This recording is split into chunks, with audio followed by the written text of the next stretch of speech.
Friends, आज हम बात करेंगे सुजुलोन एनर्जी के बारे में। और जैसा कि आप लोग देख पाओ दोस्तों, पिछले 3 दिनों से सुजुलोन एनर्जी में हमें एक अच्छी खासी तेजी बनते हुए दिखाई दे रही है। आज के दिन भी सुजुलोन एनर्जी हमें 6.5% के करीब भागता हुआ दिखाई दे रहा है। तो आज इस वीडियो के माध्यम से हम लोग जानेंगे दोस्तों कि जो तेजी सुजुलोन एनर्जी में बनते हुए दिखाई दे रही है, किस वजह से ये तेजी आखिरकार बनते हुए दिखाई दे रही है। और सुजुलोन एनर्जी से रिलेटेड बहुत ही इंपॉर्टेंट अपडेट सामने निकल कर आई है। गवर्नमेंट के द्वारा कुछ अहम निर्णय भी लिया गया है, जिसके वजह से सुजुलोन एनर्जी में हमें ये तेजी बनते हुए दिखाई दे रही है। तो वो क्या अपडेट से गवर्नमेंट के द्वारा क्या डिसीजन लिया गया है, तो इन सारी चीजों को हम लोग एक एक करके जानेंगे इस वीडियो के माध्यम से। तो ये वीडियो आप सभी लोगों के लिए इंपॉर्टेंट रहने वाली है, तो मेक श्योर दोस्तों वीडियो को स्किप ना कर पूरा देखो, ताकि आप चीजों को सही से समझ पाओ, अपनी खुद की इन्वेस्टमेंट डिसीजन ले पाओ। लेकिन दोस्तों मेरी आपसे एक ही रिक्वेस्ट रहेगी कि चैनल को सब्सक्राइब और वीडियो को जरूर से लाइक कर देना, ताकि आपको इस तरह की अपडेट्स रेगुलर बेसिस पर मिलती रहे। तो चलिए फ्रेंड्स, वीडियो को स्टार्ट करते हैं। तो सबसे पहले अगर इसके आज के कारोबार पर नजर डाले तो स्टॉक जो है ओपन हुआ 6 रुपए 90 पर, हाई बनाया इसने 7 रुपए 35 पैसे का, लो बनाया इसने 6 रुपए 75 पैसे। और साथ ही साथ दोस्तों इंट्राडे में आज के दिन हमें करीब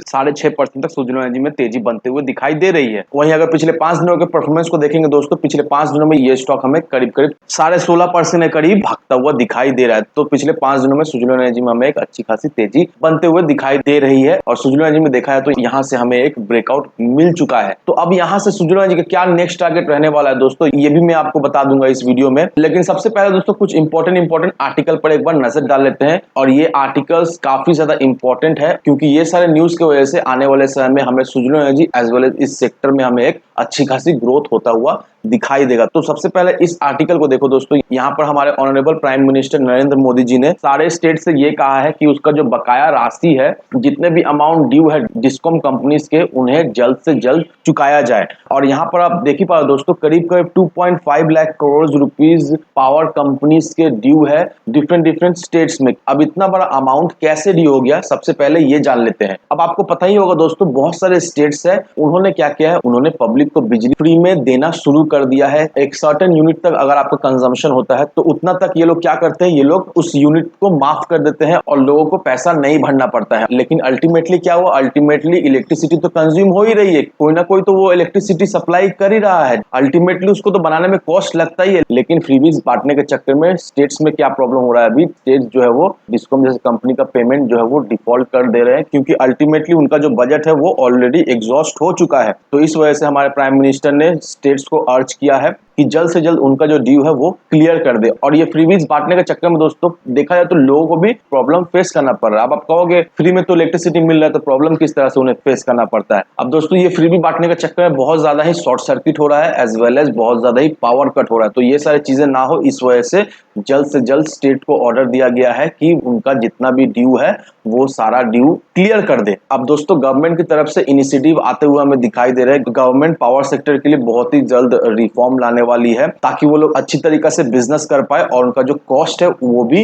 रिड्यूस हो पाए। और इसके वजह से गवर्नमेंट बहुत ही जल्द एक अच्छी रिफॉर्म लाने वाली है पावर सेक्टर के लिए। और ये रिफॉर्म आने से दोस्तों पावर सेक्टर देखा है तो रिवाइव हो जाएगा। पावर सेक्टर में हमें बहुत ही अच्छी खासी तेजी भी बनते हुए दिखाई देगी। अब आपको पता ही होगा दोस्तों, already green energy open access rule वो लागू हो चुका है। और इस रूल को लागू होने से दोस्तों देखा जाए तो जितने भी कंपनी जो पावर जनरेट करते हैं उन्हें देखा जाए तो एक अच्छा खासा बेनिफिट मिलता हुआ दिखाई देगा। क्योंकि ये रूल लागू होने से पहले क्या था कि जितने भी पावर कंपनी है वो लोग डिस्कॉम को ही पावर बेच सकते हैं, और डिस्कॉम के द्वारा जो भी रेट्स फिक्स किया गया है बस उसी रेट में वो लोग अपना पावर सेल कर सकते हैं। लेकिन ये रूल आने के बाद दोस्तों अब power company directly power sell कर सकते हैं, किसी डिस्कॉम का उनका जरूरत नहीं पड़ेगा।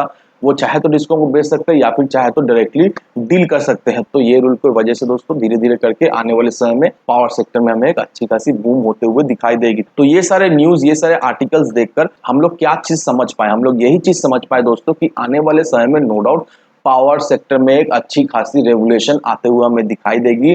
जितने भी पावर सेक्टर के स्टॉक है दोस्तों, हमें एक अच्छी खासी उसमें ग्रोथ होते हुए दिखाई देगी। और आप देख लो दोस्तों सुजुलोन एनर्जी में किस तरह से हमें गिरावट होते हुए दिखाई दे रही थी, लेकिन जैसे ही ये सारे न्यूज आना शुरू हुआ दोस्तों, देखिए आप सुजुलोन एनर्जी कहाँ था और अभी कहाँ पर आकर खड़ा है। और जिन लोगों ने सुजुलोन एनर्जी में उस लेवल पर खरीदारी करके रखा था, तो देखा जाए तो उन्हें कुछ दिनों में ही 20 से 25% का तो प्रॉफिट मिल ही गया होगा। दोस्तों आपको अच्छी तरीके से पता है दोस्तों किस लेवल से अभी किस लेवल पर सुजुलोन एनर्जी आ चुका है और कितना प्रॉफिट ऑलरेडी सुजुलोन एनर्जी ने बना दिया अपने इन्वेस्टर्स को। तो कहने का मतलब ये दोस्तों कि मैं हमेशा यही कहता हूं कि सही लेवल पर एंट्री, सही लेवल पर एग्जिट लेना बहुत ही जरूरी है। अगर सही लेवल पर एंट्री और एग्जिट ले पाते हो दोस्तों तो नो डाउट आप किसी भी स्टॉक से एक अच्छा खासा प्रॉफिट बना सकते हो। और रही बात सुजलोन एनर्जी की दोस्तों, अब सबसे पहले ये जान लो कि अभी एफआईआईज और डीआईआईज सुजलोन एनर्जी पे टूट पड़े हुए हैं, क्योंकि अगर आप एफआईआईज के होल्डिंग्स को देखोगे दोस्तों, यहाँ पर मार्च 2022 में 5.52% हुआ करता था, जो बढ़कर सीधा 6.29% का हो चुका है। और वहीं अगर आप डीआईएस के होल्डिंग्स को देखोगे दोस्तों, 13.57 का हुआ करता था मार्च 2022 में, वो बढ़कर 15.51% हो चुका है। तो अब देख लो दोस्तों, एफआईएस डीआईएस जो है वो पूरी तरीके से सुजलोन एनर्जी में टूट पड़े हैं। और देखा जाए तो ये डेटा जो निकल कर आया है, इस डेटा के वजह से भी हम ये कह सकते हैं कि इन्वेस्टर्स के बीच में सुजलोन एनर्जी को लेकर एक उम्मीद, एक भरोसा आ चुका है। इसलिए सुजलोन एनर्जी में अच्छी खासी हमें बाइंग भी होते हुए दिखाई दे रही है। कम्युनिटी सेंटिमेंट सुजलोन एनर्जी का हमें सुधरता हुआ भी दिखाई दे रहा है, और सुजलोन एनर्जी में हमें अच्छा खासा बल्क डील भी होता हुआ दिखाई दे रहा है। तो ऑल ओवर में यही कहना चाहता हूं दोस्तों कि अगर आप पावर सेक्टर में इन्वेस्ट करना चाहते हो और एक अच्छा पेनी स्टॉक ढूंढ रहे हो जो रिन्यूएबल एनर्जी में काम करती है, तो नो डाउट दोस्तों आप सुजलोन एनर्जी को प्रेफर कर सकते हो। अगर आप इसे मिनिमम 4 से 5 साल के लिए होल्ड करके रखते हो दोस्तों, तो आपको ये स्टॉक इस तरह के रिटर्न बनाकर देगा जो आप सोच भी नहीं सकते हो। मिनिमम 200 से 300% का रिटर्न आपका कहीं नहीं गया। तो इन सारे फैक्टर को कंसिडर करो, उसके बाद ही अपना एक इन्वेस्टमेंट डिसीजन लो। लेकिन दोस्तों मेरी आपसे एक ही नीति रहेगी कि विदाउट एनी डिटेल रिसर्च के बिना कहीं पर भी इन्वेस्टमेंट ना करें। वीडियो अगर आपको पसंद आए तो लाइक से सब्सक्राइब जरूर करना। तो चलिए फ्रेंड्स, मिलते हैं हम अगले वीडियो में।